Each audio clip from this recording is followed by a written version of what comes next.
All right, welcome everyone. Thank you so much for carving out the time to come to this session. I'm really looking forward to our discussion today. We're going to be talking about challenging behaviors, which usually gets the attention of parents that I'm working with. Before we get into the content, though, I want to just introduce myself a little bit more fully so that you know who I am.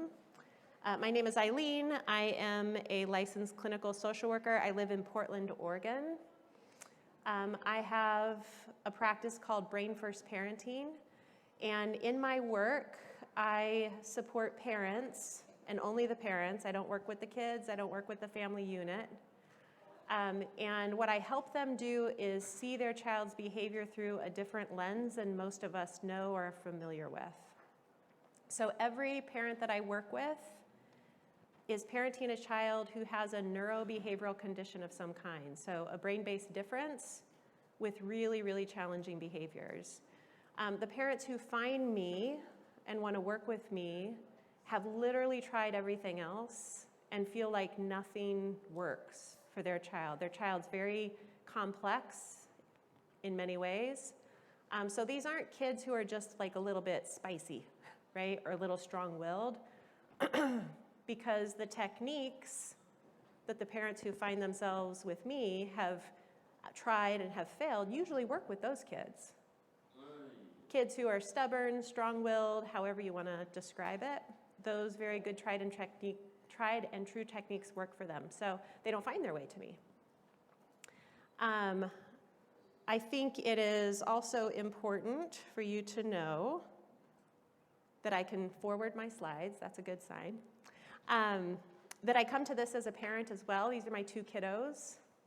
They'd die if they heard me call them kiddos. They're 17 and 18 now. I think this picture was maybe a year ago, maybe 2 years ago now. So this is my son Connell. He just graduated from high school. He's headed off to college in a few months here.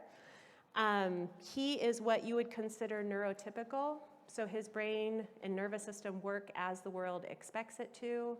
The world is set up for him in many ways, but one of the ways that it's set up for him is that his brain works as people anticipate it will for this 18-year-old going on to 19, growing independence, young adult. After Connell was born, he is a biological son. About 14 months later, we got a call about Maya. She's only 14 months younger than Connell. She came into our life very quickly and unexpectedly. She would love if I told you that entire story. It is a very cool story, but we won't talk about that today.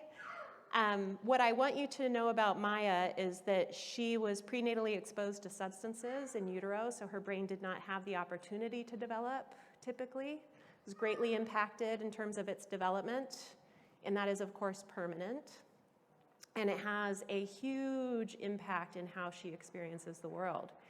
And so she navigates a world that is not set up for her in more ways than one, but today we're talking about neurodiversity.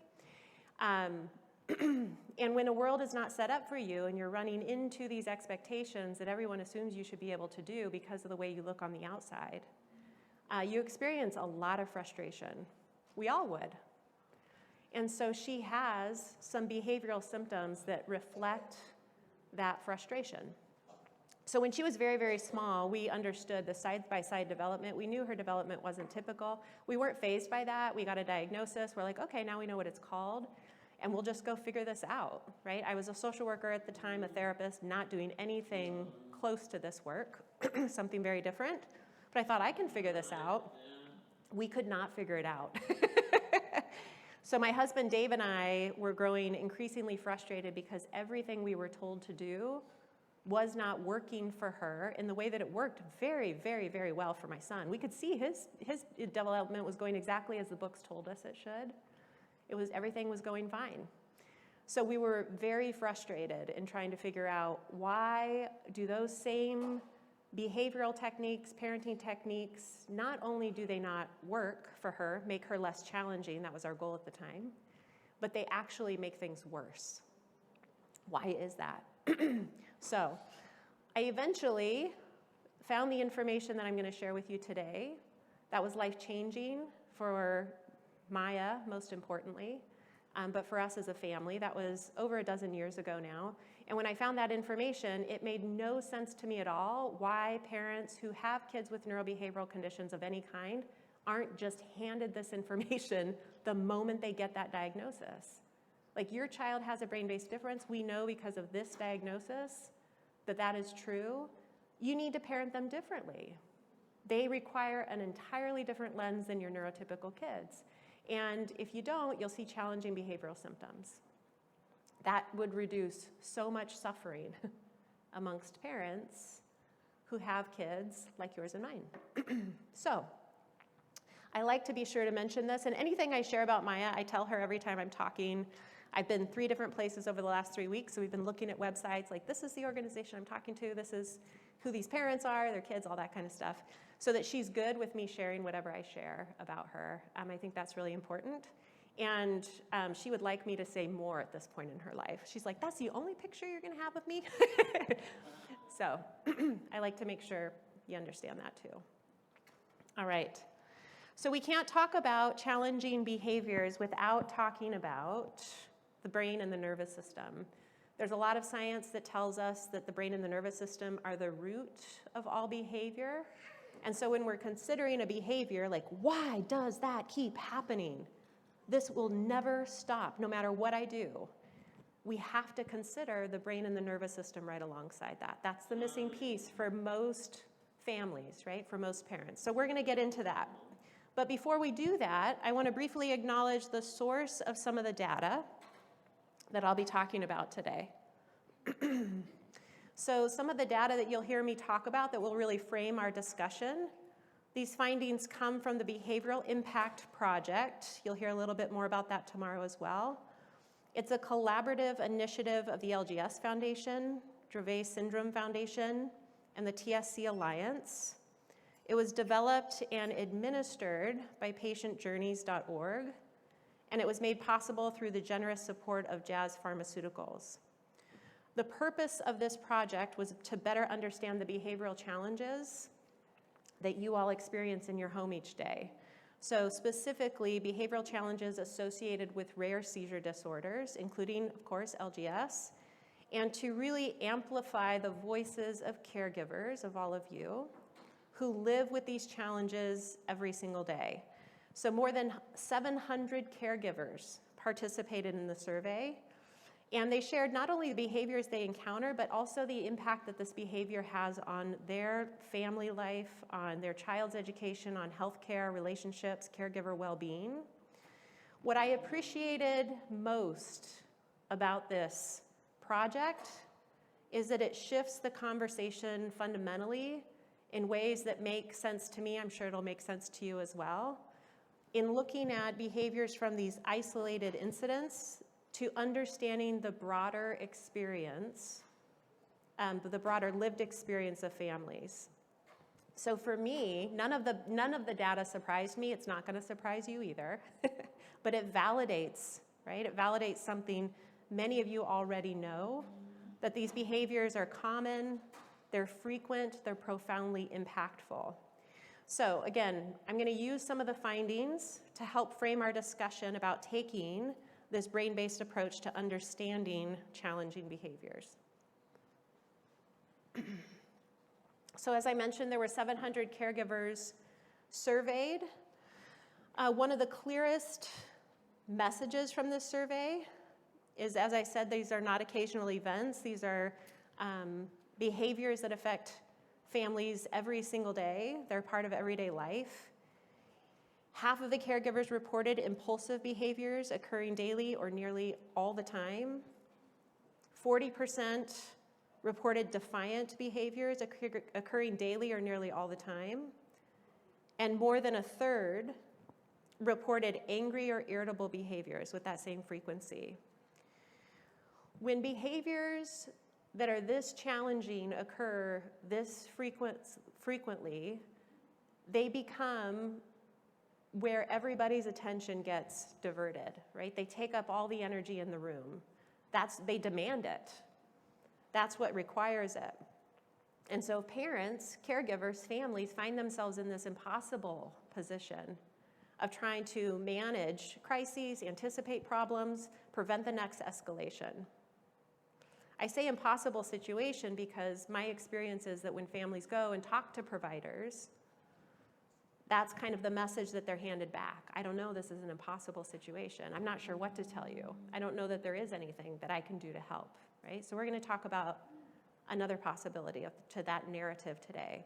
Because as someone who meets with parents every single day who have kids with very, very challenging behaviors, what stands out to me is that when we have behaviors that are this consistent and frequent, we need to move on past thinking of them as these one-off isolated incidents and really sitting with the reality that it is this constant drain on parental resources every single day.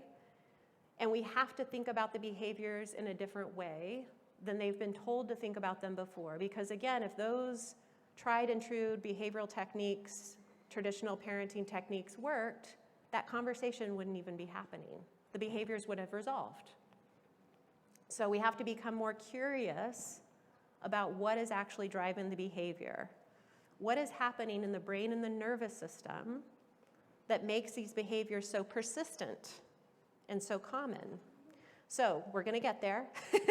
Before we explore that question, I want to take a moment to look at some of the situations that caregivers like you reported that are most likely to spark these behaviors. Because again, these behaviors and the situations that you'll see on the next slide, they ring true with my experience of talking with parents like you. I'm sure they'll ring true for your experience as well, and then I want to put them into the context we're going to talk about to make more sense of them. So what are the behaviors, what are the triggers for behaviors? That was one of the questions the survey explored. What tends to trigger these behaviors? And the caregivers were remarkably consistent in their answers. The most commonly reported triggers were transitions, overstimulation, communication challenges, and situations involving waiting, limits, or delays. How does that sound to all of you? Yeah. I didn't think it would sound too different from your experience. What stands out to me about these triggers is that all of these expectations that come along with these triggers place significant demands on the brain and the nervous system. So transitions require flexibility. Transitions require the ability to be able to shift attention. Overstimulation challenges require the brains to have strong sensory integration. Communication challenges, those create frustration, uncertainty, stress when the person does not have the skills to communicate in the ways that we expect them to. Waiting times, being able to wait and tolerate that discomfort, that is a cognitive skill, that is a brain thing. To be able to have impulse control, to be able to have the emotional regulation to deal with the frustration that your needs aren't being met immediately. The ability to connect the dots to see what's coming next. My point here is that these situations that are most likely to trigger challenging behaviors, they're the very situations that require a well-regulated nervous system and strong cognitive skills. So none of these have anything to do with one's behavior, right? It's like, oh, they can't transition. They must be doing that on purpose to me, right? It's so easy to go down that path, and that's the narrative that's repeated back to us, reflected back to us about our kids. This has nothing to do with your child's character. There's situations where that individual is being put in a position that they don't have the resiliency, the nervous system stability, the cognitive skills to meet that demand. So the narrative that we are told, and sometimes the narrative that we have about ourselves, right? About our kids, is that they're choosing to be difficult, they're manipulative, they're oppositional, they're non-compliant. We'll come back to that in a moment, right? Because again, I want you to have, as you leave here today and then certainly by tomorrow, have a different story, a different narrative around these behaviors. Okay. The last piece, the final finding from this survey that I want to be able to highlight, because this again is definitely what we'll be talking about today and tomorrow, is the impact these behaviors have on families. So often when we talk about challenging behavior, the focus is solely on the child. And when I say child, just know that I mean child, tween, teen, young adult, adult. I work with parents who have kids of all different ages. But when you go to a provider and you talk about challenging behaviors, that's where all the energy and the focus goes, on that child and also just on their behavior. How do we get that to stop, right? You want relief from that, and as providers, that's what we want for you too. But we miss something really important when that happens, right? And these impact percentages tell us that story. 80% of caregivers reported anxiety or emotional distress. 70% emotional and physical burnout. More than 3/4 reported reduced social activities because of the behavior-related challenges. So what these numbers tell me is what I hear from parents every single day in my practice is that they're living under chronic stress. They have very few people in their life who truly understand the intensity of their situation. They feel like they're failing because they feel like nothing's getting better in terms of their child's behavior. And everyone's telling them, well, it works for most kids, must be you. Or at least that's the message that they are getting. So they stop going out, they stop seeing friends, they stop participating in things they enjoy because it's not worth it, right? The intensity and the frequency of that behavior makes it way too difficult. I think there's one statistic that is particularly important for today's discussion, and it's this last one. 78% of caregivers said they need healthcare providers who better understand behavioral challenges in rare seizure disorders. 78%. It highlights a significant gap, right? One that I'm guessing most people in this room have experienced for a very long time. In my experience, parents are not asking for more behavioral management techniques, right? They've done that. They're like, that doesn't work. Don't give me any more of those. I think I've tried everything, literally everything, and none of that's worked. I need a deeper understanding of my child and my experience. I need providers who can recognize the connection between the seizures, the brain development, the nervous system regulation, communication, sensory processing disorder, anxiety, cognitive skills, all of that. Like, make that make sense for me so that we can then understand our own kids' behaviors in a way that actually allows us to do something differently. So that brings us to the central idea of today's workshop. What if challenging behavior is not primarily a problem of compliance, needing to just find the right motivation, or a product of whether you're a good parent or not? What if challenging behavior is information about your child's brain and their unique nervous system, their unique neurobiology? What if you had that information? What would you then do differently with that information in mind? What if you understood behavior as my child's brain and nervous system is struggling to meet the demands being placed on it, even though that demand seems so minor to us? What would you do differently, right? So that is the perspective that we're going to explore today.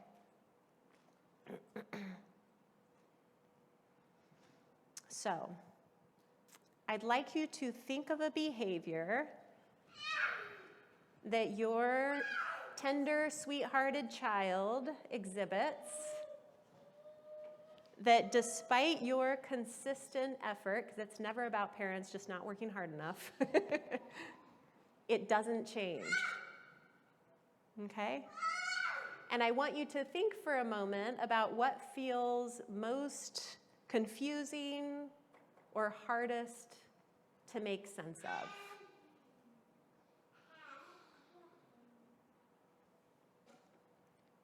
I want you to keep that behavior or that situation in mind. It could be a behavior. Maybe it's a situation like they will not bathe, as an example. Either one will fit.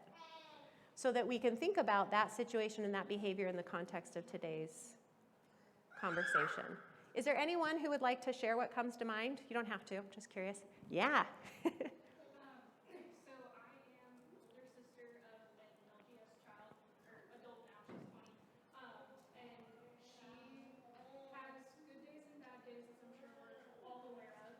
And I am often her best friend, and she loves me so much. And she tells everybody I'm her best friend. Uh-huh. But sometimes on bad days, she gets really mean to me in particular. Yep. And is really, really nice to everybody else. She wants to hang on my mom and my little brothers. Yes. And she will just be so mean to me. Yesterday was one of those days, and she kept calling me a demon and a monster. Yes. And it's really, really hard to Yes. make sense of that difference between being her best friend and then being Yes. a demon or a monster when the seizures start. Yes. Thank you. Yep, and hard not to take that personally, right? It looks really willful. Yes. I usually just try to remove myself and go Yes. let myself process the emotions away. Yeah. Thank you. Anyone else? Yeah, way in the back. My son will randomly break glass, ceramic, take things like a plate even out of the cabinet, and there's not an antecedent. So there's not, maybe he's looking for attention, I don't know, but he can be in a great mood. And even on all of his, his ADHD meds, Yes. and just go grab something. It's like he sees it in a second. And I don't know what to do, but we're going on like 3 months of it Yes. at this point. Yes. So a highly impulsive behavior that makes no sense to any of us. I say us speaking for the neurotypical people in the room. Yeah. And he's 11, if I remember right. Yeah. Okay. How about one more? Oh, I thought I saw another hand. Yeah, let's do here. Yeah. So to add on to your point, my story is a little reversed. I have 2 children, 2 boys, and my older one has been diagnosed with ADHD. So my younger one has been diagnosed with LGS, and it's the older one that gives the younger one the grief. So he constantly finds ways to connect with his older brother, wants to be around him, sees him as a hero, wants to laugh at his jokes. But the older one, with his ADHD, has mood swings, behavioral, impulsive issues, and it's just, he hits his younger brother occasionally, gets mad at him, there's rage. Yes. It's Yes. and as being mother of both of them and the caregiver of my younger child, it becomes so hard to choose who's right, who's wrong. Yes. Because at the end of it, you're losing both. Yes. I can't teach the younger one to constantly take the beating, and I can't teach the older one to say, you have to, like, let it go. Like, Yes. if you're angry, if you're impulsed, like, just, you have to learn to let it go. He doesn't know how to let it go. It's easy for me to say that. Yes. I know how that works. Yes. He has no idea. Yes. And younger one bruises easily, mentally and physically, emotionally. Yeah. And the older one bruises easily emotionally because he's like, mom's always yelling at me. I'm the one at the receiving end of everything. Yes. I have to correct my behavior even though he's the one who annoyed me, like not listening to me, doesn't show respect. And it's just, I don't know how to breathe. Yeah. The way that I describe the experience of many of the parents that I work with is suffocating. They have no relief, right? And they're working so hard. You're working so hard.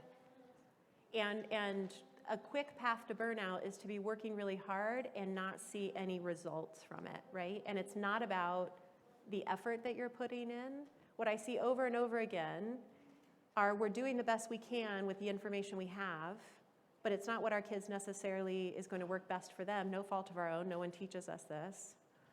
And so we work harder and harder with diminished results. I mean, that's the definition of burnout, right?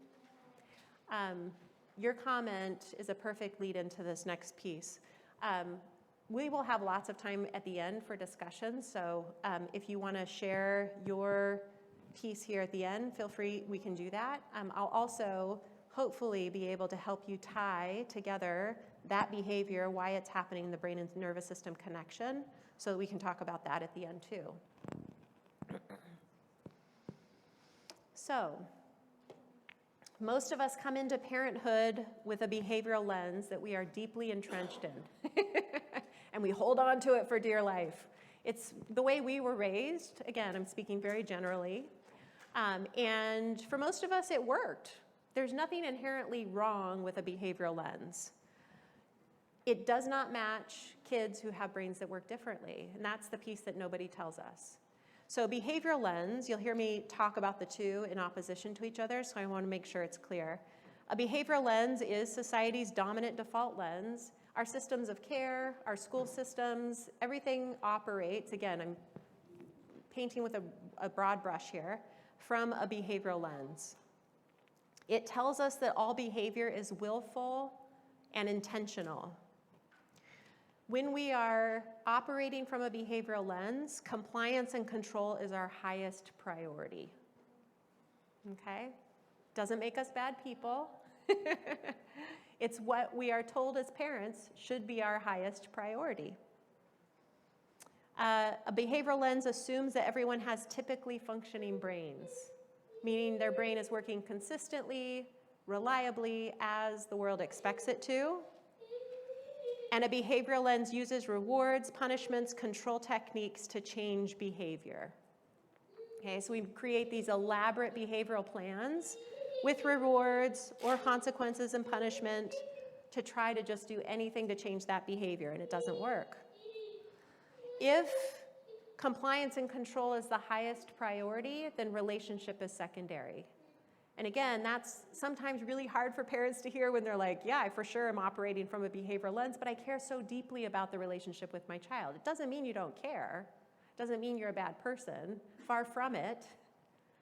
But what it means is, if compliance and control is the highest priority and the majority of your energy is going there, I just need to get this behavior to stop, then relationship is secondary because we let that lead the way instead of relationship being at the forefront, okay? A behavioral lens is rooted in the neurosciences, the relational neurosciences. It tells us about the brain and behavior connection, the nervous system behavior connection. It also tells us that all behavior makes sense, which is a big relief for us as parents. It doesn't mean we like the behavior. It doesn't mean we're okay with it. It doesn't mean that behavior is now acceptable in our home. But it's like, oh, okay, I get why it's happening. Right? Now I know that what I can do differently to maybe mitigate that a bit. It acknowledges changes to the brain architecture, that there are lots and lots and lots of people walking this earth whose brains have been changed in function and structure. There are tens of thousands of reasons why that might be the case, and it acknowledges that. Behaviors are seen as symptoms. So when your child is symptomatic with a medical issue like seizures, what is your first impulse? Like, oh my God, I want to help that. I want to help that stop, right? There's so much empathy, and that motivates us, but what's motivating us is this care and this concern and this empathy. If your child is very, very challenging behaviorally, that's often not the response, because we are human, right? It makes so much sense. But if we can shift and see those behaviors, like the rage, like the impulsivity, like the mean words, right? The disregard for feelings, whatever, apparent disregard for feelings, if we can see that as symptomatic, then it's like, oh, I want to alleviate those symptoms too. And then it opens up a little bit of space for us to be curious about that behavior, when typically our response is, I just want to shut it down and go away. There's no curiosity there. From a brain first lens, relationship is the highest priority, because we understand that without relationship, there's very little that can happen. Now, a behavioral lens will fool us into thinking that that actually is not true, because when a behavior happens and we reach for our power, whatever that looks like for us, we all have different ways of doing it, and we're like, bam, and we get some relief from that behavior in the moment, we're like, oh, that works. That works. But what does it do for the relationship over time? Right? It fractures it. There's a deterioration of the relationship over time. And through a brain first lens, behaviors are something for us to be curious about. Okay, so you'll hear me using, through a behavioral lens, this is what it looks like. This is, if we look at it through brain first lens, this is what it means. Okay, this is where we're going to get into the brain and the nervous system. So you can start, hopefully, drawing some clear connections between your child and what this might mean for them. What does the brain and the nervous system have to do with a child's behavior? And again, I use child, it's all ages. It's part of the human condition, everything.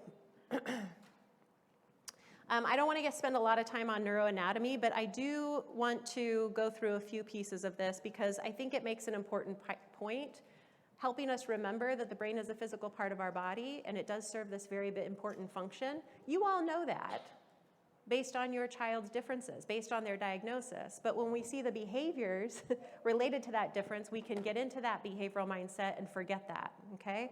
So when I'm working with parents and they're with me up until a point, and then we get to maybe a particular behavior or situation, they're like, oh, no, that behavior, that's being done to me on purpose, right? I say, well, can we just hold an equal weight that it might have something to do with your child's differences, the way their brain works differently, and kind of see what happens. Let's just consider that, at least give it as much consideration as you're giving this other alternative perspective. And let's also just remember, let's ground ourselves in what we know to be true about the brain and what it does for us. So the situations, like those that we talked about from the survey that trigger challenging behaviors, they often require multiple parts of the brain to work together successfully. So if you think of something like a transition, that was one of the triggers mentioned, what looks like a simple request, it's time to stop playing and let's get ready for bed. It requires the frontal lobe to shift attention, regulate emotions, adapt to change. It may require the temporal lobe to process language, understand what's being asked. It may require the brain stem to help the autonomic nervous system stay regulated rather than moving into a stress response. Or if we take that example of waiting, having to wait to have your demands met. Waiting requires impulse control, frustration tolerance, emotional regulation, perspective taking. Those are all functions that are heavily associated with the frontal lobe networks. Communication challenges, right? Social understanding, language processing, memory. Those rely on the temporal lobe functions. Sensory overload, we talked about that as one of the pieces in the survey, overstimulation. It requires the parietal lobe, sorting through the enormous amounts of stimuli that we receive every day and making sense of it. So the point here isn't that there's one particular part of the brain that then has this chain reaction. The point is that the brain is very complex and that there are lots of different regions of the brain that have to work together effectively, consistently, reliably to do something as simple as, can you just wait while I get your sister a drink and then I'll help you, right? From a behavioral lens, what does that look like? If we look at the complexity of the brain and everything that that child's brain has to do in order to meet that expectation or demand, it starts to make more sense. So it really helps us start to shift from this question of like, why are you choosing to do that? Why do you keep choosing to do that? This didn't work out well for you 10 minutes ago. Why are you doing it again, right? Shift from that to what part of their brain, you don't even know the part, what cognitive skill is being challenged right now? Is it a skill that they have? Is it a part of their brain that is working in the ways that we as people assume people's brains work? The nervous system is the other piece of this unique neurobiological profile that I'm always talking to parents about. We're going to talk a lot more about the nervous system tomorrow, so I'm not going to spend a ton of time on it today. But I do want you to have a basic understanding of the nervous system. We're talking about the autonomic nervous system. It helps us stay in balance. That's the easiest way to think about it. Regulated, so blood pressure, body temperature, digestion, heart rate, right? It's helping us move through life and staying as balanced as possible. Dan Siegel, if you're familiar with his work, he talks about the nervous system as the accelerator and the brake. I think it's a really helpful way to think about it. Stress is the accelerator. We all experience stress. Stress is not a bad thing. It gets us motivated, it gets us moving. Too much stress, that's when things become harmful. So stress impacts the brain function, impacts the nervous system. If you are someone who has a strong and robust nervous system and you are experiencing, a manageable amount of life stressors, then you have this accelerator that comes on and you have a brake that's working really well in harmony, right? There are some times when you have an overactive accelerator, when things are really, really hard. You have behavioral symptoms that reflect that, right? Fragile nervous systems. You can assume that your child has a fragile nervous system because of their condition, which means that they have this overactive accelerator that is maybe on much of the time. And maybe they have a brake that's not working very well. Maybe it doesn't work at all sometimes, okay? Now, the other piece that I want you to think about with this, and we'll talk more about this tomorrow, is how fragile your nervous system is. Because when you are exposed to chronic, prolonged, unpredictable stress, that creates more fragility in the nervous system. So it can have this biological etiology that we're talking about, like my daughters, for example, like your kids, due to their brain-based condition, but it also can be about life experiences, trauma.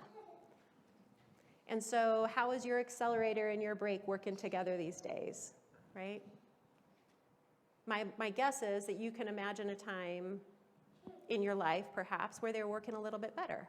And you were able to rise and fall with life stressors maybe a little more effortlessly than you do now. You didn't have as many behavioral symptoms. So now small stressors cause big responses. And you're like, who am I, right?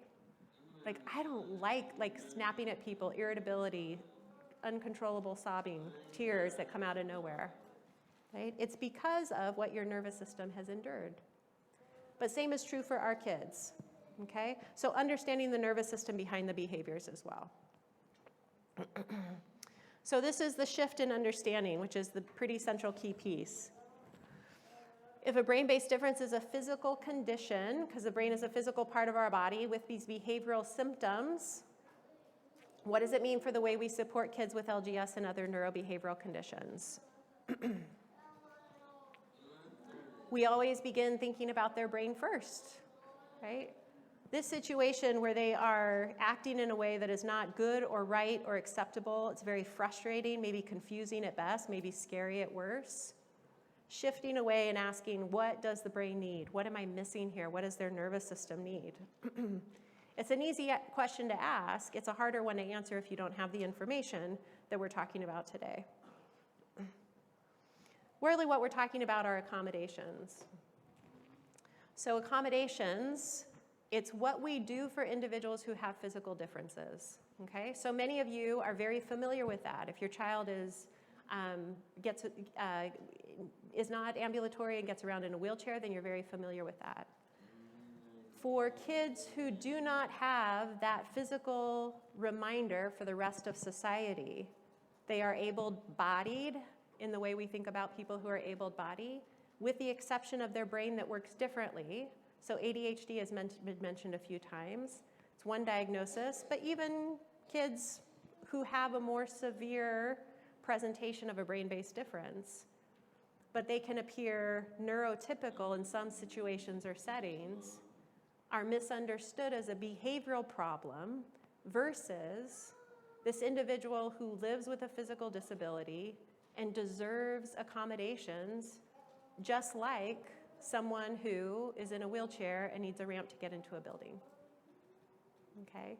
But that rarely happens with the kids that I described because their behaviors are seen as something very different than them being symptomatic, right? Instead of like, oh, they're struggling, what can I do to help them? It's like, you better, right? Consequences and punishment.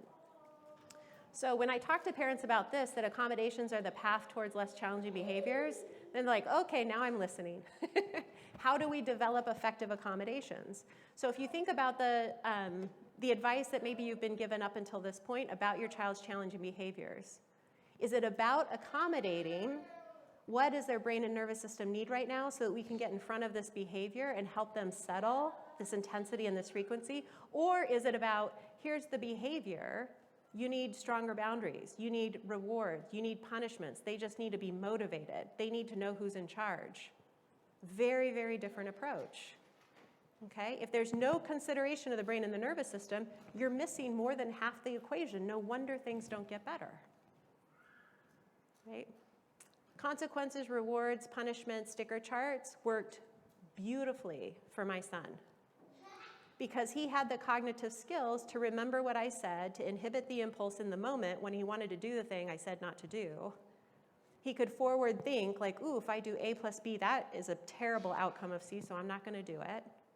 He had the memory skills to remember, right? I could go on and on and on of all the skills that are required to be able to have the child successfully participate in that really complex behavioral plan that was created that did not consider their brain and nervous system. So those are not accommodations, right? Accommodations are built on who is this unique individual, how does their brain work differently, and what might they need from me in this situation, so that when it inevitably happens again, I have the accommodations in place to help it go more smoothly. They now have the support that they need to actually meet that expectation.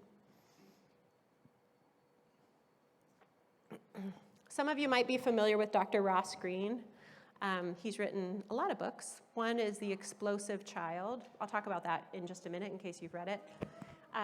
But he has this quote, children exhibit challenging behavior when the demands being placed upon them outstrip the skills they have to respond adaptively to those demands. The same can be said of all human beings. So as a social worker and a therapist, if I was told tomorrow that I was going to start my new job as an electrical engineer, and the person who told me that had a lot of power over me, and so I knew I couldn't do anything else but to listen to them. I had to comply. I would start to get really anxious. I'd probably be pissed. Like, who are you to tell me that's not what I want to do? I don't like it. It's a non-preferred activity, right? Starting non-preferred activities, that's a brain thing. Motivation, brain thing. But I also don't have the skills to do it. And so this person says to me, you have the skills to do it. You have a master's degree. You can figure this out, like on your way. So I show up for my new job tomorrow as an electrical engineer, and I'm starting to get all these tasks and expectations put on my desk. People who hold the power are demanding things of me, and I'm like, I have no idea what I'm doing. I cannot do this. And they're like, are you sure about that? You sure you're not trying to manipulate me? You sure you're not just lazy? If you just try harder, I think you could do it. Right? And so then I start to complain. I start to have behavioral symptoms because of this. The demands being placed on me outstrip the skills I have to respond adaptively to those demands. Right? And so then they tell me, well, you're just ungrateful. You should be grateful that you have a job. I'd probably start crying at that point, I don't know. So I'd go from angry to anxious to tearful, all behavioral symptoms that reflect that situation is an impossible fit for me. I do not have the skills to meet the demands. No matter how motivated I am, I can't do it. But they don't believe me. They think I'm just a behavioral problem. Okay? So that's never going to happen to me. And situations like that don't happen to me, and they don't happen to most of us. But they happen to our kids every single day. Multiple times a day, usually. Right? So when that poor fit happens repeatedly every day, all day, we get increasing challenging behavioral symptoms like the defiance, oppositional behavior, right? Emotional outbursts, whatever that look like, meltdowns, whatever that looks like. Okay? Is it the connection starting to make sense for you? Okay. These are some of those behavioral symptoms. These are defensive, distress-based behaviors. That's the way I want to encourage you to think about them. It's your child defending against a situation that is impossible for them, and they are distressed. Okay? This is I'm pretty proud of this list. It's from many, many years of talking with parents, but there's always more that could be added, okay?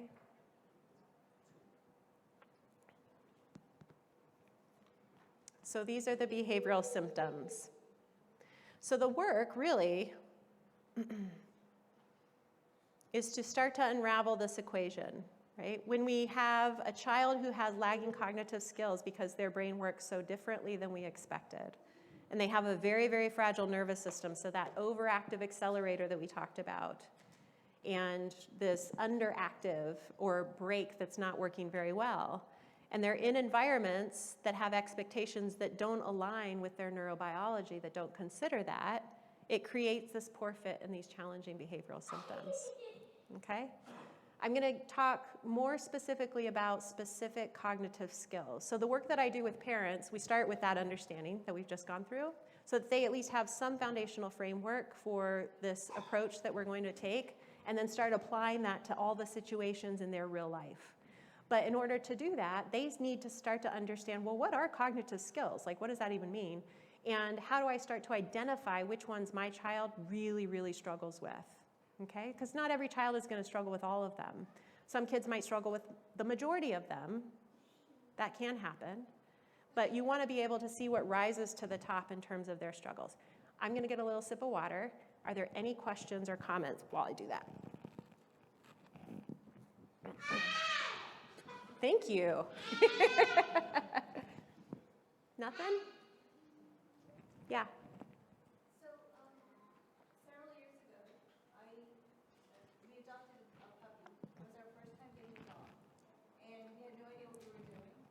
So we got a trainer, and she said, I have to teach you how to be with the dog. Dog, you have to learn language, commands, and so on and so on. So I'm looking at this, and I'm thinking to myself, is this what's happening? Like, am I learning to understand my child? And like, do I want my child to get to the stage where I'm at, or do I need to get to where he's at? Like, understand him better?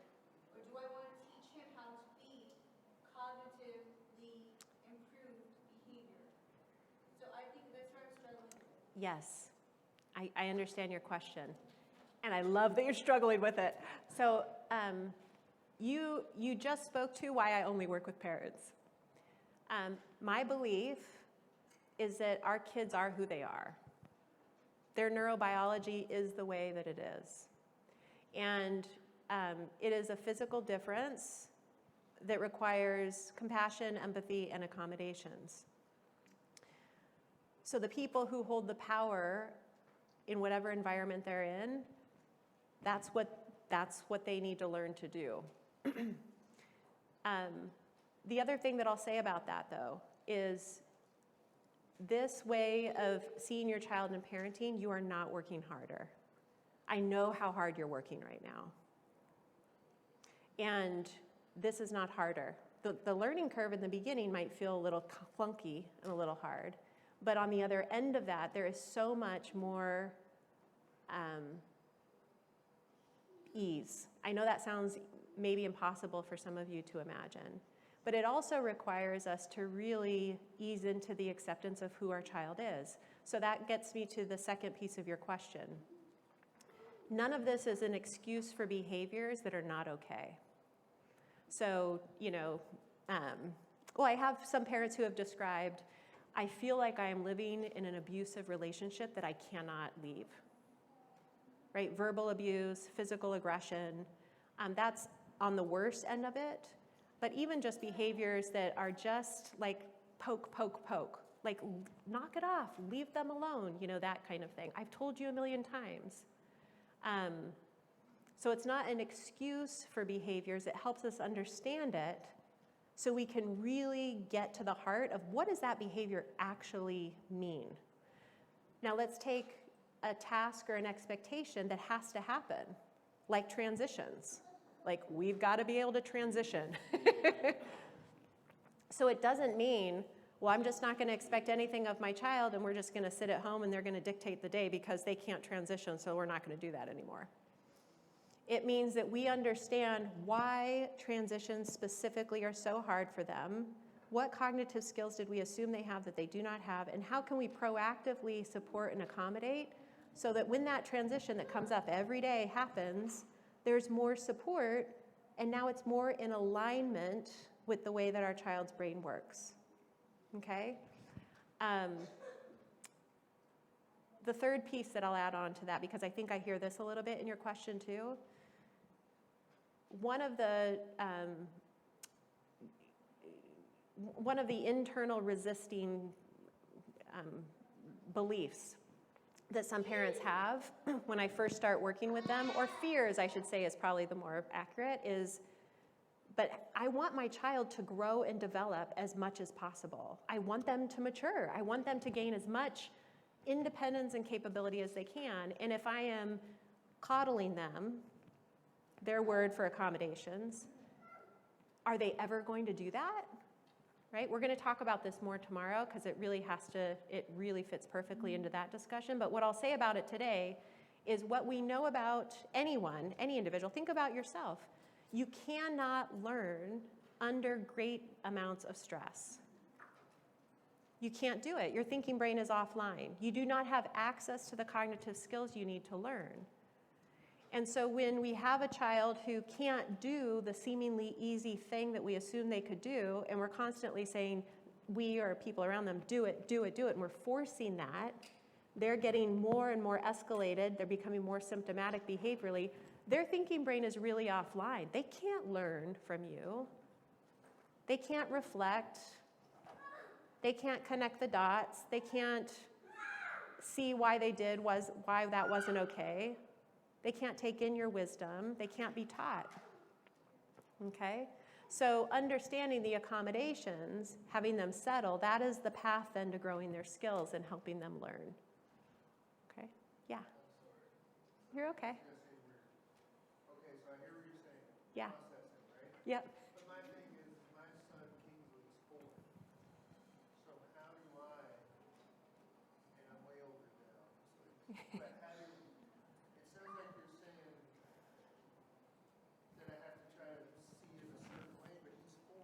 Yeah, that's okay. Seeing like that, that's when you're separating the behavioral lens from the brain first lens, right? Because 4, I don't know what Kingsley's thinking. I don't even know where to start to even think that way.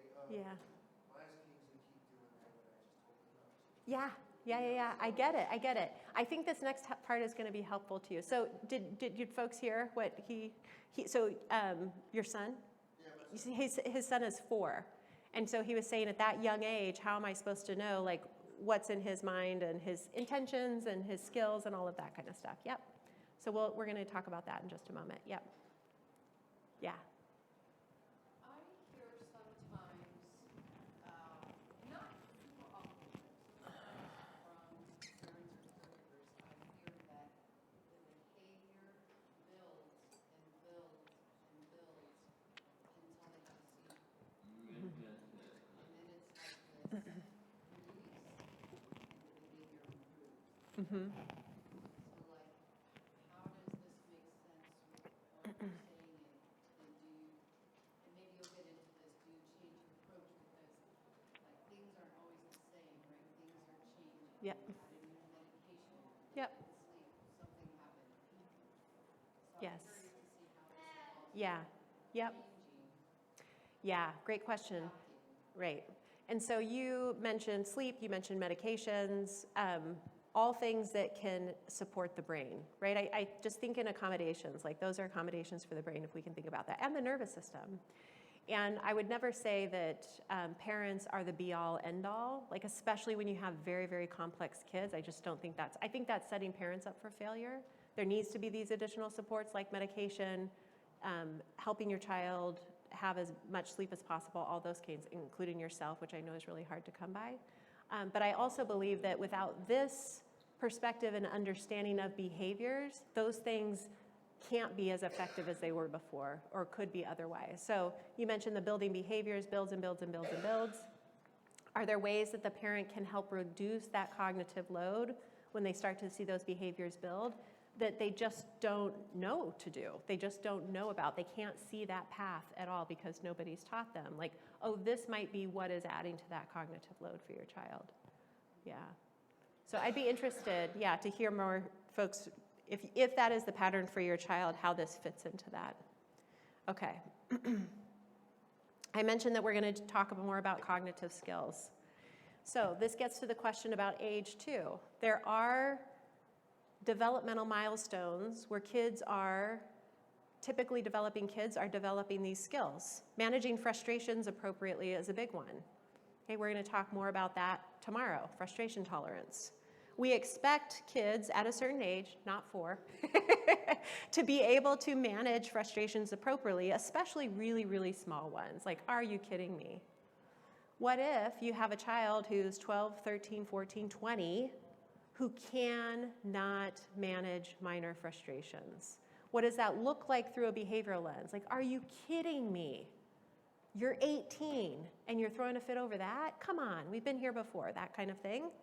Versus understanding frustration tolerance is an emotional regulation skill, which is a cognitive skill. We expect that individuals can think fast and listen fast. So I've made that assumption about all of you. Hopefully I'm not talking too fast, but I've made the assumption that you can keep up with the rate that I'm talking, and you can think about it as I'm talking almost instantaneously. You can critically think about it. Does this apply to me or not? Does this apply to my child? Do I agree with her or not? You're starting to make connections, right? We know that kids with brains that work differently process really, really slowly. I talk about my daughter. When I'm helping people understand her through this lens, she's a 20-second child in a 1-second world. Okay? And she can only do one step at a time. That's probably one of these that we'll look at. And so helping them understanding proactively, she needs way more time, like literally 20 extra seconds to follow your direction, and you can only give her one direction at a time. If you give her 2 directions at a time, or you talk too fast and don't give her time to comply, it will look like through a behavioral lens, right? That helps them shift so when they see that behavior, they understand what's actually happening. Giving her more time and only giving her one step at a time is the accommodation for that lagging skill, okay? So predicting and planning ahead, we've talked a little bit that in some of the examples.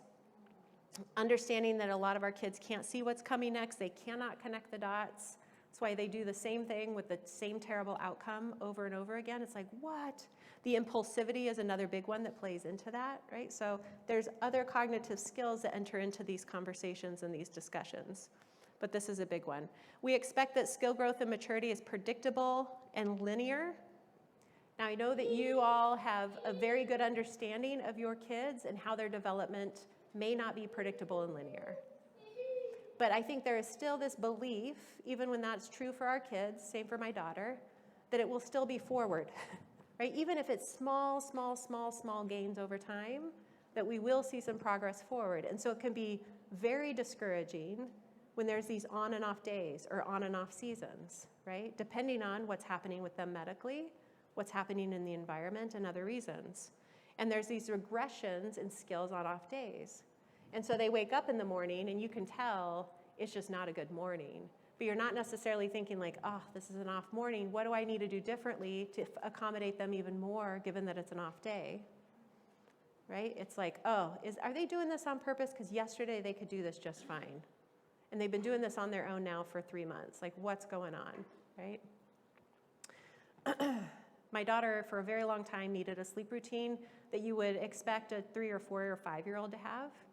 And in the last 6 months or so, she wanted to be able to start putting herself to bed. You know, she is a teenager. She has that need for autonomy, but not always the skills to be able to carry it out successfully. I was more than happy to let this try. I was very okay with not having her do this, or not being side by side with her all night. And for the first few weeks, it has gone well. But my husband and I were just talking a few nights ago. I was like, I don't think it's going well for her anymore. She would go into her room and she'd be talking loudly, and I'd go in there and she'd be rolling around on her bed, and then she'd be rolling around on the floor at 17. And I thought, okay, her nervous system, adjusting the internal arousal energetic level, that's part of the nervous system, staying in balance energetically, is too fragile to do this on her own. That's why with little kids, we have lots of soothing that we help them transition into their bedtime routine. They're too fragile to do it on their own. Their nervous system isn't robust enough, right? So here we are at 17, that's still what she needs. We're in an off season right now with that. So it may go forward again and it may not, we'll see. But knowing that regression in skills on off days is what's gonna happen. And then being able to manage hunger and thirst. What if the brain and the digestion system is not connected in the way that we expect it to be, right? And so we look for our kids to give us cues about when they're hungry, whatever that might look like for your child, and we assume that's gonna happen, and what if they can't do that? And then they get hangry, that has behavioral symptoms, and we wonder what happened, right? Why are they acting this way? Why are they so unreasonable? Same with dehydration. What does this look like in school for your kids who are expected at their chronological age, again, maybe not for some of your kids, but maybe actually, to be able to manage their thirst or their hunger? Their brain is working harder than anyone else's around them. They need more fuel to be able to fuel that brain and not have a meltdown in the middle of the day. But the school policy is, oh, no, not at this age. None of their peers get to eat during the day, so that's not gonna happen. The accommodation for a physical brain-based disability should be provided. And this might be one of those that is assumed is not needed, not even thought about. Here's a few more examples. We expect that kids of a certain age can go with the flow. Cognitive rigidity is a cognitive skill. So not being able to go with the flow, not being able to go with even minor changes in the schedule. What you told them was happening is now not gonna happen, no fault of your own, circumstances out of your control, and they cannot see the logic, they cannot be reasonable. What does that look like from a behavioral lens, especially if our kids are of a chronological age where it's like, come on, seriously? Maybe they have younger siblings who are able to go with the flow, rise and fall with their disappointment, be like, oh man, what, it can't happen, okay. Many of our kids can't do it. Being reasonable and logical. Oftentimes what we do from a traditional parenting lens, a behavior happens and we're like, whoa, you sit down, we're gonna talk about this. You're not going anywhere until we address what happened. That's what we believe is being a good parent, addressing behaviors immediately in the moment so they know that we're in charge. What if your child has very low frustration tolerance? We'll talk about that tomorrow. So even just the minor upset, their thinking brain is offline. They no longer have access to the skills needed to even begin to participate in a conversation with you. And this is one of them. Being able to be reasonable and logical, especially if they're already cognitively rigid on a good day, right? Follow 2 to 3 step routines. I talked about that with my daughter, only being able to follow 1 step at a time. Being able to learn from past experiences. I had a parent who said to me, telling me a story, they're a teenager, and said to me, I said to him, what were you thinking? Like, how could you possibly think that that wasn't gonna, was gonna work out for you? And I just looked at her, and she was like, oh yeah, no, I know this about him, he can't do that. He can't learn from past experiences. He can't forward think and connect the dots. He can't inhibit the impulse. And so she learned a long time ago, that's why consequences don't work, right? For just that reason. Managing simple conversations. I know that amongst this community, there are varying levels of access to language as a way to communicate. But for those of you who have kids who appear on the surface to be able to keep that back and forth conversation, many of our kids can talk the talk, but they can't walk the walk. They can talk and say something as though they're participating, they understand what's going on, but they're not taking it back in. And so what if a teacher, a coach, a parent is talking to them and they're like, yep, got it, okay, and then they go do something completely different. What does that look like through a behavioral lens? So common. And so do we scratch the surface? That's what I call it. Scratch the surface and check for understanding. That's the accommodation. Not assuming that they get it. And then inhibiting impulses. We've talked a lot about that. We had a great example of the inability to inhibit the impulse. We expect that kids around the age of 5 or so will start to inhibit their impulses. So they get frustrated, but they don't hit.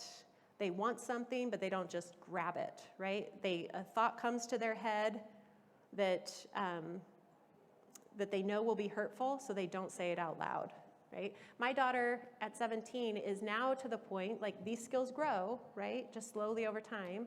She'll say to me, "You know what I was about to say to you?" So she's inhibiting it enough to not lash out, but she's still that filter is still developing for her. Okay? All right. The other piece that's really important as an overlay is this asynchronous development. So when we're trying to understand the neurobiological profile of a child and where society expects them to be at a chronological age, there are some very, very rigid expectations, okay? So maybe your child presents in a way where the society, the environments that they're in have a bit more understanding. Maybe their differences are more obvious, right? And so society says, okay, maybe there's something different here that I need to be aware of, maybe. But even when that's the case, there's rarely this understanding of this uneven development, okay? So this is just an example. It's not universal in this way at all, but understanding that if a 16-year-old has the interpersonal skills of an 8-year-old, no wonder they're really struggling with friendships, right? No wonder they say, like, I really want friends, and then they go do something that you're like, why did you do that if you really want friends, right?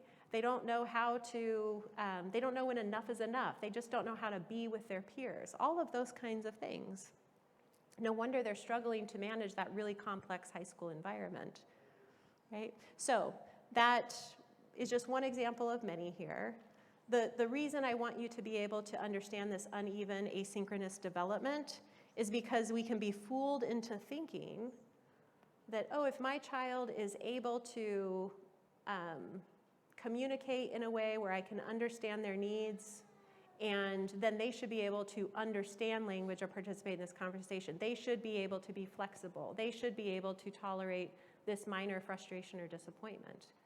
Well, what if their language skills are that of a 12-year-old, for example, but their ability to manage frustration, their emotional regulation skills, is that of a 2-year-old, right? And again, this asynchronous development is rooted in an ableist view of how people should act, right? So I don't mean to be dismissive of individuals when I say more like a 2-year-old in the way they tolerate frustration. It's how society views it. And it's exactly where that poor fit comes in and where they end up being punished for their brain that works differently, right? Because I think we can all agree that a 12-year-old melting down hits us differently as adults than a 2-year-old melting down. We don't enjoy the 2-year-old, but we're like, oh, I get it. Why do we get it? Why are we more sympathetic to the parent who has the 2-year-old melting down than we are to the 12-year-old? So we're like, oh, developmentally, that's where kids are. Man, that's a tough age, right? We're not thinking about it that way, but that's where that response comes from, that more empathetic, compassionate response. The 12-year-old, it's like, that parent needs to get their child in check, right? It's much more judgmental. That's because of exactly what we're talking about, this view of behaviors. Okay. I'm going to get another drink. I want you just to look at these. And let me know if any of these are coming to mind for you.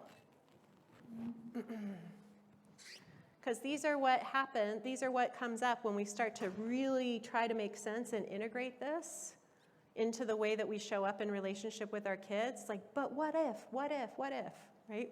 Just totally understandable. I expect it with the parents that I work with. It's because we're human.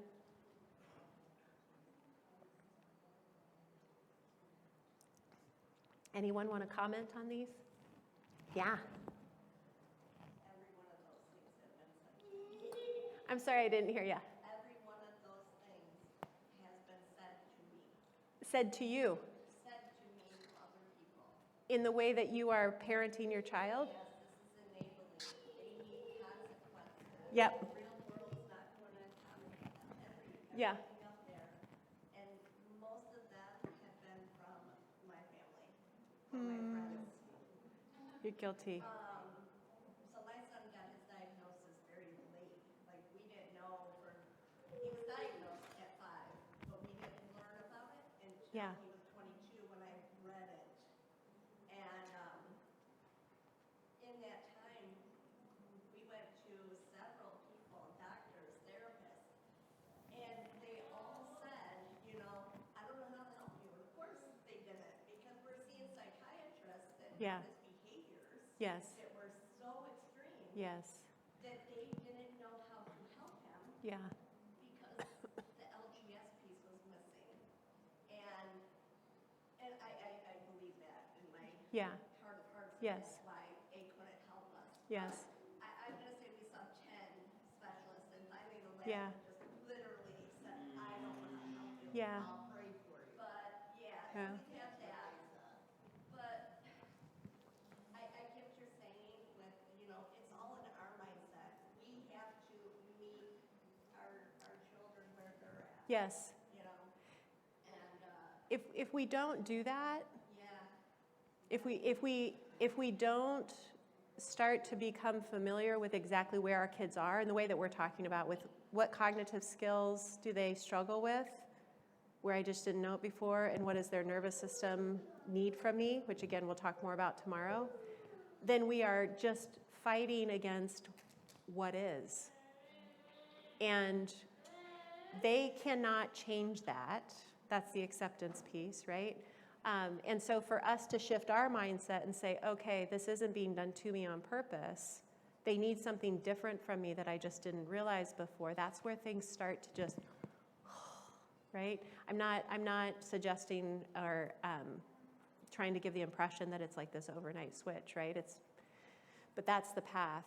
I was going to say something else about that. Oh, let me just use an example too. This intersection of values and deeply held beliefs, and how it might clash with your child. I don't know if I have responsibility on here, do I? Oh, no, I don't. One deeply held belief, a belief that's deeply held by a lot of parents, a value is, I want to teach my child responsibility. Great. I do too. Believe me, with 2 teenagers, I really do. There's nothing wrong with that. I believe it's the role of a parent. But what happens when you try to teach your 18-year-old responsibility that assumes they have the brain and the nervous system of a typically functioning 18-year-old? They cannot meet those expectations of responsibility. And so it doesn't mean, well, then I just won't bother. It means, okay, now I'm going to get really clear on what can they handle, and how do I teach them responsibility that is more in alignment with where they are, right? So the example of, go clean your room. What if they can't understand what a clean room looks like? They can't plan the steps. There are lots of cognitive skills involved in all that. Well, it doesn't mean, well, they never have to clean the room. It's just, okay, now I understand that I've got to give them a visual, or I've got to do side by side with them, or I've got to help them get started, right? That's another executive functioning skill. And then they'll be on their way. I need to check in off like every 5 minutes and say, okay, now you do this and this and this, and I leave. Those are all accommodations to help teach them the responsibility of taking care of their room. It just looks a lot different than we expected at that age. Yeah. I have a scenario, and this drives me absolutely crazy. Okay. I have a 40-year-old son. I'm sorry, how old? 40. 40-year-old, okay. Okay. But mentally, intellectually, he's at ranges 4 to 7. On a good day, maybe 11. 4 to 11. Mm-hmm. And then other days, on bad days, cognitive abilities like age 4. Yeah. Very obsessive. Now, if we watch dinosaurs and stuff like that, dinosaurs on TV, it's all about dinosaurs. Yep. Right to the extreme. Yep. So we try to redirect, but he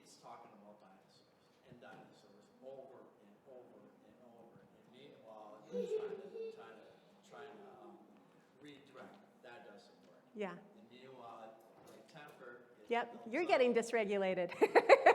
You're having behavioral No, symptoms. it's Yeah, like, yeah. Enough, they want to say, enough with the dinosaurs. Yes. You know, Yes. what do I do in those types of Yes. situations? Yes. Did you all hear the scenario? Yeah, okay. It's really common. Perseveration. There's a word for that. Yeah. I'm going to share some resources at the end. One of them is my podcast, and I have an episode on perseveration because it's so common. So the first thing that I want to acknowledge is what it must be like to have a 40-year-old who is still perseverating over dinosaurs. Right? Really, really hard. Really, really hard. And so that we're going to talk about that tomorrow, why that's so important to acknowledge how hard that is and why it makes all the sense in the world that you would get dysregulated yourself when it's still happening. Okay? So when we look at, what was the word you used? Redirection? Redirection. What comes to mind for me is usually verbal redirection, which works really, really well for typically functioning brains. But what if your child can't process, they can't hold on to verbal information, like that's not gonna help them get unstuck. Like that's the way I see perseveration, like they are literally stuck and they need help getting unstuck. And so what does happen? Would it be something like a joke? I call it like the squirrel phenomenon, like look, right? A joke, play, humor, goofiness, right? All of that might help, might not. Their favorite drink, their favorite snack, right? Something to help their brain shift gears because his brain cannot shift out of that gear on its own. But it usually, that very good technique of verbal redirection may not be what his brain needs or can access, right? It's really similar for giving countdowns. So many of our kids are time blind. Time is completely elusive to them. It's very abstract. And so we say, hey, you've got 10 more minutes. Okay, now you've got 5. Now you've got 2. In 2 minutes, going to be time to stop. Now you got 1. And you go in at the 1 minute, let's say getting off screens, that's a big one. And they're like, what? As if you never told them, right? And you're like, oh, I told you. I gave you 5 warnings. Like, very, very good parenting technique for a child who can track time and feel time. Right? My daughter at 17 is just now able to feel 5 minutes versus like 30 minutes. She can tell that those are pretty far apart. But 10 to 15, 10 to 2, all the same to her. Right? So very good parenting technique will not work for a child whose brain does not work that way. Right? And so there's lots of examples like that. Okay. Let's go. Do you think timers would work in that situation where instead of like just verbally? There's a visual. Yep. Visual, Absolutely. okay, you have 5 minutes, we're gonna set the timer, and then we're gonna go ahead and watch something else, or we're gonna go outside, or give them something else to do. Yes. Yep. So when we think of a transition, again, that was one of the big things from the survey, that there's all these accommodations that we can layer on to think about why is this transition so hard for them? Are they coming away from a preferred activity and going to a non-preferred activity? That is a brain thing to be able to do that. Is it about time being too abstract, right?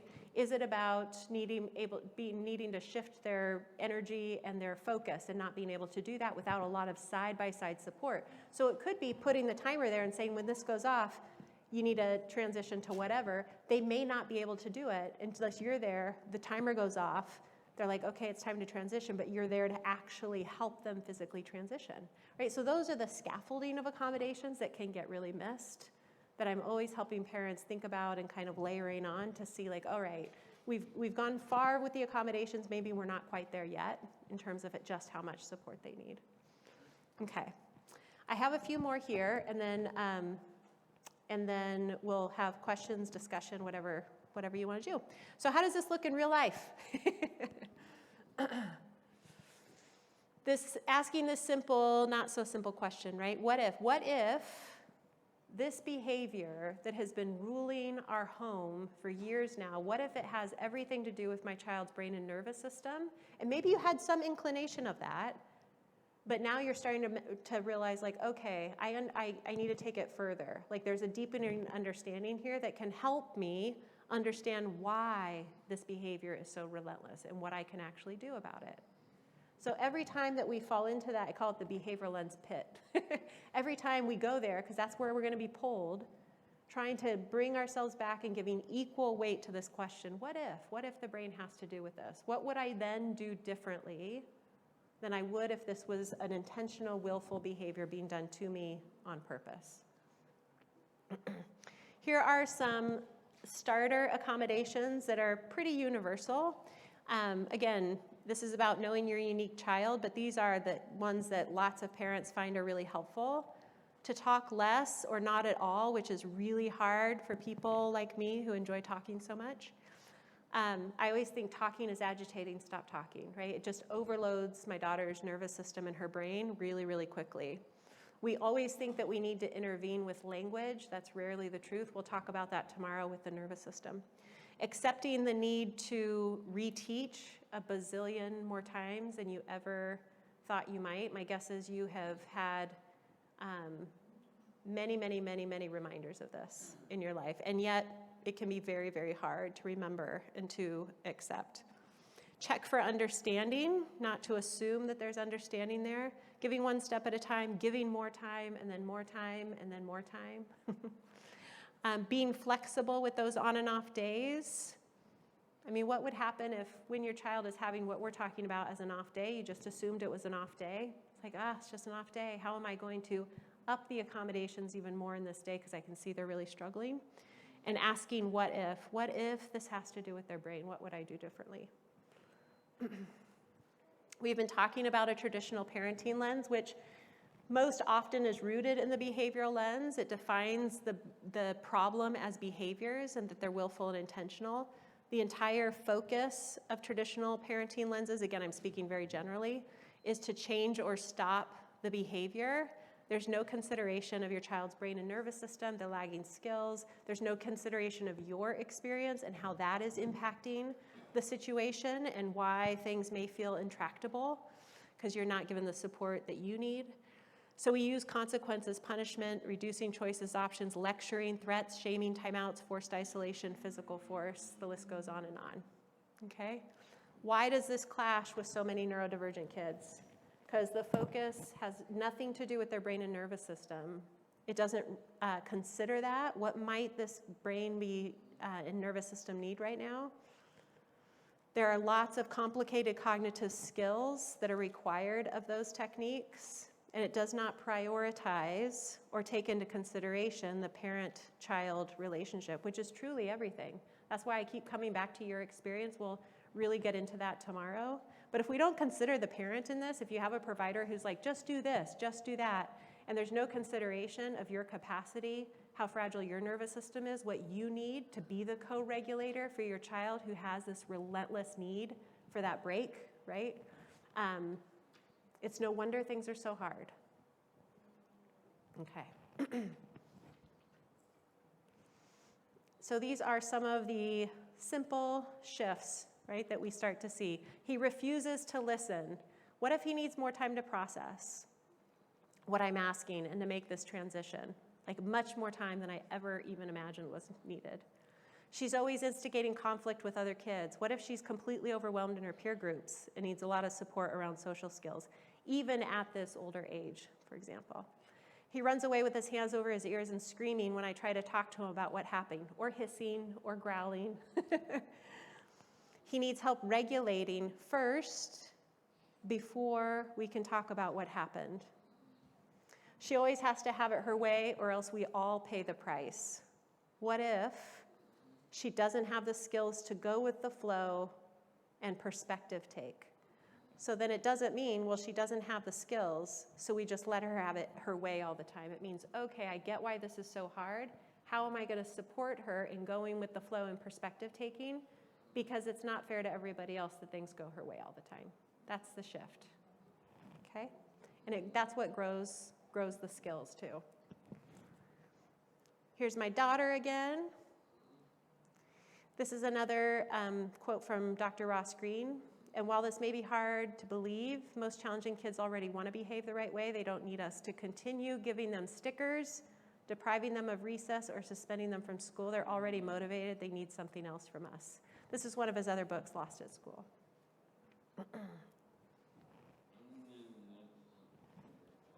Okay. So that is the image from my podcast so that you can find it easily, Brain First Parenting.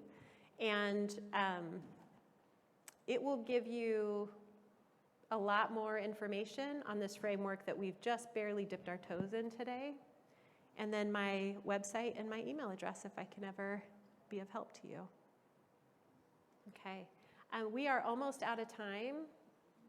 I'm fine staying as long as there's questions, but why don't we get started with questions or comments if there are any, and then we'll just see how it goes. I'll let you know when the official time is over so you can go if you have to. Yeah. First of all, this was so helpful, so thank you. Good. I'm so glad. I guess Yeah. Thank you. Oh, just right here. Awesome. Can everybody hear me? Great.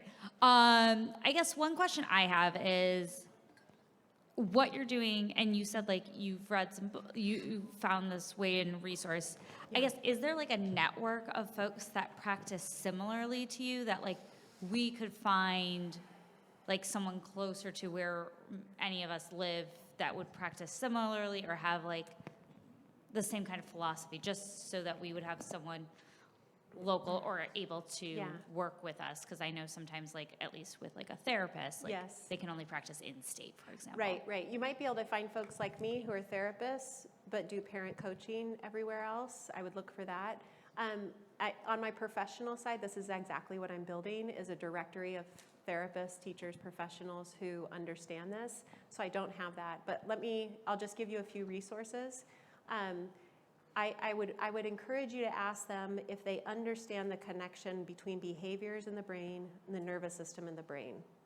And if they look at you like they have no idea what you're talking about, they are not the person for you. Dr. Ross Green is a name to throw in there. Have you read his stuff? Mona De La Hook is another person. And Robin Goebel. Robin's a good friend of mine. Robin Goebel does have a directory of therapists on her website. It's more geared towards the nervous system, but it would be absolutely in line with what you're looking for. And so anyone on her site would be a great fit, I think. Can you repeat that last name? Robin, with a Y, and Goebel, Gobbel. De La Hook.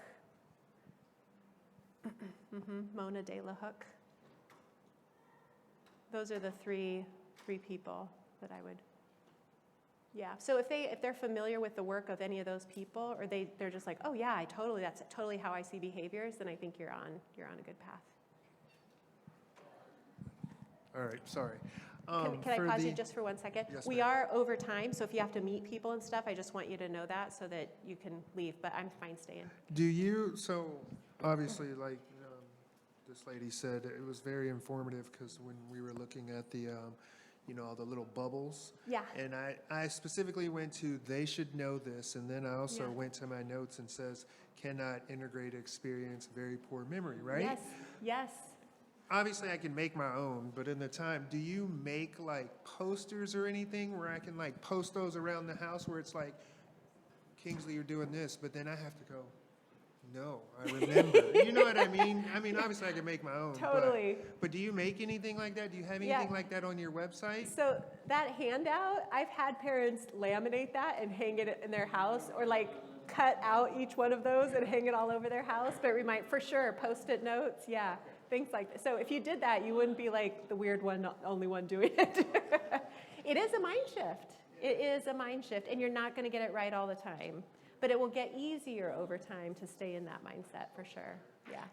Eileen, I just wanted to catch people, for those that are sneaking out. The next session starts at 3:15, and then Eileen will be speaking with people in the morning at the open care conversation from 7 to 8 a.m. at breakfast. So Yeah. Thank you. Yeah. Yeah. I'm. This is it for me today, so I've got all the time. Okay, so me a second. Do you have any suggestions or advice for how to deal with judgment from others, especially like when you had the screen up there with the commonly held beliefs? Yep. One thing that came to mind to me that wasn't up there is she's too old to act like that. Yes. That's something we get told all the time Yes. because my sister physically looks neurotypical. Yes. And a lot of people make assumptions about her that are Yep. incorrect. And Yes. so we get looks out in public. Sometimes when she has seizures, Yes. people will like stare at us as they walk by. And then often whenever she has these kinds of behaviors and outbursts, especially aggressive behaviors towards our parents, people, Yes. even my dad has said it, that she's too old to act Yes. like this. And I know that it really gets under my mom's skin and that Yes. she gets really, really frustrated when people say that because they don't understand that, yes, physically and chronological age, she's 20 years old. Yes. But all of these different, like the asynchronous That's right. development, That's right. she's not That's 20 right. at all of those. No. Yes. So do you have any suggestions for how to deal with Well, that kind of judgment from others? My suggestions would vary depending on who it is and how much you care about your relationship with them. I mean, the stranger, it's like, what can Yeah. you do, right? But people who hold power over her, family members, or, I don't know what kind of other situation she's in, day program, employment, school, they have to know this. And I like to believe that most people are capable of shifting their lens. They're just missing information just like I was at one point. And thank goodness someone took the time to help me shift mine. And so I begin there. And I help them. You need to understand her first and then be able to translate that for them. Like I showed, the example I gave about my daughter, one step at a time, needing 20 extra seconds. Those shifts, right? Most people, in my experience, want to do that. Like, oh, okay, they're open to that. Now, there are some people, this has happened in my life for sure, that are not capable of making that shift. And then our loved ones are not safe in their care because they will continue to be punished for their disability, right? And individuals like your sister are at highest risk for being punished. Mm-hmm. Because they appear so able-bodied, Yeah. right? So with all of that being said, then it's like, well, what do I know about this individual and how they will be the most open to information and not become really defensive, right? So is it the podcast? These episodes are super short. Is it a blog post? Is it like, hey, I went to this training today and these were kind of a few things I learned, and just kind of letting it sit and continuing the conversation from there? I don't know what it might be for that person, but Yeah. For us, the biggest person that I think of, like the strangers, you can just let that Yeah. go. But our dad, he struggles a lot with Yep. understanding her, Yep. and he gets frustrated very quickly. And we talked a little bit earlier, obviously I'm very Yeah. pro therapy, and Yeah. I have tried to convince him to go to therapy. My Yep. mom has. All of the rest of us are in therapy for, how to deal with living with, Emma. Yes. And he's very unresponsive to it, and he's so quick. well, to it sounds like he's frustration. responsive. Yeah. He's responding. It's just not in a pro-social way or the way that you would Yeah. like. And so that tells us a lot, right? And I think in my work with parents, especially couples, this comes up a lot. Like one parent comes to me, they're on board, they're like, can you make my partner? I'm like, we can't make anyone do anything, unfortunately. But understanding that defensiveness is coming from a place likely of grief. Like if I recognize this about my daughter, what does it mean for me? Denial, Denial Fear. for sure with him. Yeah. right? And I think now we're getting kind of into the therapeutic side of it, but what we all need in that place of shutdown and defensiveness is someone to stay with us and to attune to us and be with us so that we can slowly come out of that. I'm not saying that's your job as his daughter, but who else might be able to do that, or as a family unit, can you do it? Now we're Yeah. getting to complicated, but yeah. Okay. But unfortunately, we can't control anyone as much as we like to and think we can. Yeah, okay. There's one on dysmaturity, that gap between social emotional age and where our kids, where society thinks they should be and where they are. There's an episode specifically on that. I just wanted to thank you. Yeah, you're welcome. I'm in education, so I work with the 18 to 21 transitional program. Okay, yeah. But this was really, really helpful because, like, I always worked with people with disabilities and everything. Yeah. But it was learning how to change the way I think Yep. compared to the way they think. So, thank you. Yeah, you're welcome. You're welcome. Glad you could be here. All right. Last one. Hello. Hi. Going back to your original triggers of communication challenges, Yeah. what suggestions do you have for children who are nonverbal or have issues with expressive and receptive language? Yeah. It places more of a burden, right, on the parent to be able to do that detective work. That was what I was going to say about Ross Green's work, and then I got distracted. He relies a lot on collaborative problem solving, and so many of the kids of the parents that I work with cannot be collaborative. Like, they can't participate in that process. And you're describing one of the ways that might happen, right? And so it's kind of twofold. One is deepening your understanding of all the things that the brain does for us and things that might be more difficult. Is it a son? Yeah. For him than other kids. Like, usually we have some sort of understanding, like, oh, loud environments, because he behaves in a way, he's not telling you, but he behaves in a way, you're like, oh, this environment's too much for him. Or he's tired, like he's done with his day, right? So you're already seeing the patterns.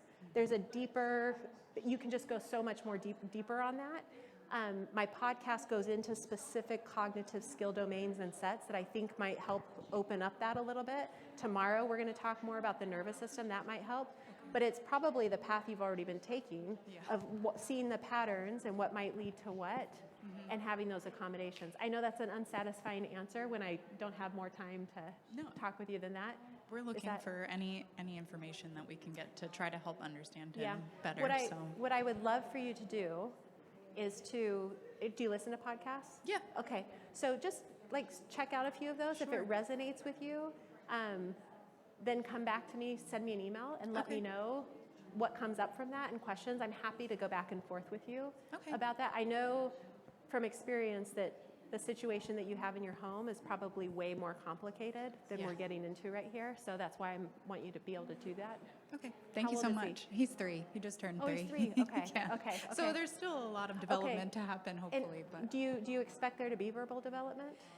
Or is no, we already have assistive technology consults. So like we have tablet, we have an eye gaze board. So we're not sure still. Okay. Okay. Are you coming tomorrow? Yeah. Tomorrow's session? Okay, great. Yeah, Great. we'll come tomorrow. Okay. Thank you. Okay. Yeah. All right. Thanks, That's a wrap. everybody. Okay.